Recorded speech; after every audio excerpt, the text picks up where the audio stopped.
तुम्ही शब्द जेव्हा इलेक्शनच्या आधी दिला होता तेव्हा तुमचं सरकार होतं, बजेट तुम्हाला माहीत होतं, बजेटचा अभ्यास तुमच्याकडे होता, कुठल्या विभागाला किती निधी लागणार आहे याचा अभ्यास तुमच्याकडे होता आणि हा सगळा अभ्यास करून इलेक्शनच्या तोंडावर तुम्ही घोषणा केल्या होत्या। ही योजना तुम्ही आणली, ॲडव्हान्समध्ये पैसे दिले, मग तुम्ही इलेक्शनच्या काळामध्ये शब्द महिलांना दिला होता की आता 1500 रुपये आम्ही देतोय लाडक्या बहिणींना, आम्ही आता 2100 रुपये करू इलेक्शन झाल्या। मग शब्द हा सत्तेतल्या लोकांनी दिला होता, अभ्यास तर केला असेल तर तुम्हाला तो शब्द पूर्ण करावाच लागेल, म्हणून लाडक्या बहिणींना 2100 रुपये तुम्हाला द्यावे लागतील, कर्जमाफी करावी लागेल, रोजगार तुम्हाला द्यावा लागेल।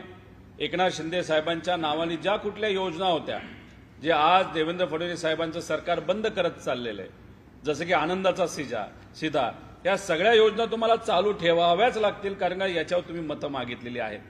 त्यामुळे सरकारचं आता डोकेदुखी आहे की 2100 रुपये द्यायचे कसे, पण आमचं एवढंच मत आहे की त्यासाठी 4 वर्ष थांबू नका, द्यायचं असेल तर आत्ताच द्या। जर तुम्ही 2029चं इलेक्शन डोळ्यासमोर ठेवून जर 27-28 मध्ये हे सगळ्या नवीन योजना नाही तर नवीन निधी तिथं देणार असाल तर कुठेतरी लोकांचा फक्त तुम्ही वापर करून घेतला आणि इलेक्शन टू इलेक्शन हे सरकार काम करणं, हे नेते काम करतात असं स्पष्ट तिथं होतं।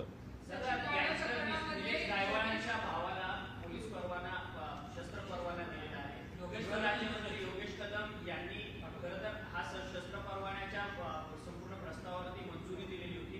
पुणे पोलिसांनी शस्त्र परवाना देऊ नका अशा पद्धतीचा अहवाल असताना देखील त्यांना शस्त्र परवाना मिळालेला।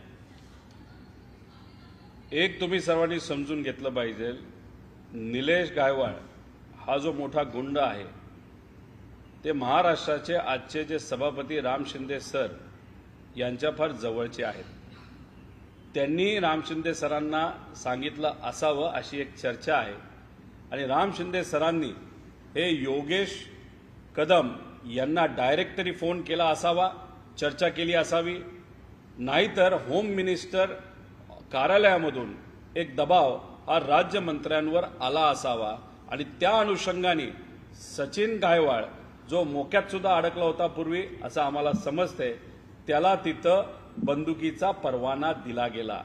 आज छोटे मोठे व्यापारी जेव्हा SP ऑफिसला जातात, CP ऑफिसला जातात, त्यांना तिथं पिस्तूलचा नाही तर बंदुकीचा परवाना दिला जात नाही, त्यांना जरूरत असताना सुद्धा। पण मग एका गुंडाच्या भावाला सहजपणे तिथं जर बंदुकीचा परवाना देत असेल तर फार वरिष्ठ लेवलचे लोक ह्याच्यामध्ये इन्व्हॉल्व असतील, ज्याच्यामध्ये होम मिनिस्ट्री सुद्धा आहे आणि होम मिनिस्टर स्वतः असू शकतात आणि सभापती राम शिंदे सर सुद्धा तिथं असू शकतात। म्हणजे ज्या गोष्टी सहजपणे गरीबाला सामान्य लोकांना मिळत नाही, जसं की पासपोर्ट, खोट्या नावावर पासपोर्ट दिला जातो निलेश गायवाळला, निलेश गायवाळ भारत सोडून बाहेर जातो आणि इथं विद्यार्थी आणि सामान्य लोक अनेक वेळा चक्रा मारून सुद्धा त्यांना पासपोर्ट मिळत नाही। त्याच्याचबरोबर अजून एक गोष्ट आपल्या सर्वांना सांगतो, निलेश गायवाळ जर कुठल्या एअरपोर्टवरनं लंडनला गेला असेल तर ते एअरपोर्ट आहे अहमदाबाद एअरपोर्ट, तिथं काही धाराशिवचे नेत्यांनी सुद्धा त्याला मदत केली, राम शिंदे सरांनी सुद्धा मदत केली, अशी लोकांमध्ये आता चर्चा आहे। आता होम मिनिस्टर साहेबांना विनंती करतो याच्या खोलामध्ये जावा, जे कोणी जबाबदार असतील त्या लोकांना तुम्ही तिथं पकडा। तिथं गौतमी पाटील गाडीत नसताना सुद्धा त्यांना उचलायची भाषा तुम्ही करता। आता या मोठ्या गुंडाला कुणी एवढा वरदास्त दिला की खोटा पासपोर्ट मिळतो, अनेक गुन्हे असताना सुद्धा इलेक्शनमध्ये मोठ्या नेत्यांच्या प्रचारामध्ये हा माणूस दिसतो आणि त्याच्याच भावाला सहजपणे पिस्तूल परवाना तिथं दिला जातो। म्हणजे बघा, हे सरकार सामान्य लोकांचं सरकार नाही, हे गुंडांचं सरकार आहे आणि कॉन्ट्रॅक्टरचं सरकार आहे, हे कुठंतरी आता परत एकदा सिद्ध होतं।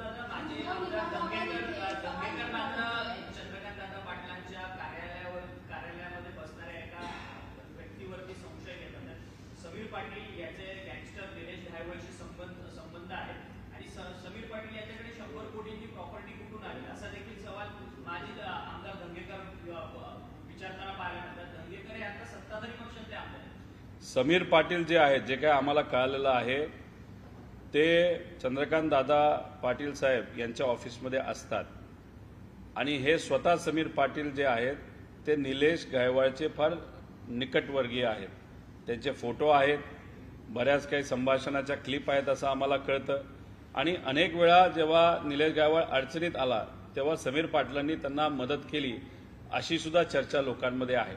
त्यामुळे ह्या सगळ्या गोष्टी